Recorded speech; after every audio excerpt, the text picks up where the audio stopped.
联合国人权高级专员巴切莱特周三在人权理事会上表示，他在访问新疆期间行程受到限制，没能与任何被拘留的维吾尔人或者他们的家人交谈，并且受中共病毒疫情影响，整个流程就是在闭环中进行。近日，台湾立法院长在视频演讲时提到，台湾研发的云峰飞弹已经可以打到北京，面临中共武统台湾的威胁，台湾必须加强武器研发，中共侵略前需三思。美国教授巴尔丁表示，发现了中共正在通过中国制造的智能咖啡机偷取数据的证据，并警告说，中国可能利用此卑鄙手段对付美国消费者。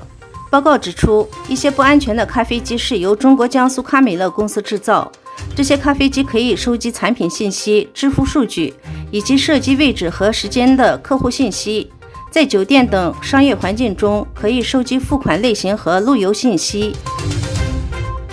法国总统、德国总理和意大利总理抵达基辅，表达欧洲与乌克兰的团结。这也是三国领导人在俄罗斯入侵乌克兰后首次出访基辅。德国总理在同泽连斯基会晤时，邀请他参加6月底即将在德国举行的7国峰会。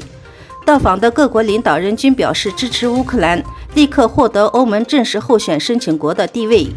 同时表示德国、法国、意大利三国领导人在欧洲对乌克兰团结的同时，承诺保持对乌克兰的财政和人道主义帮助以及武器供应。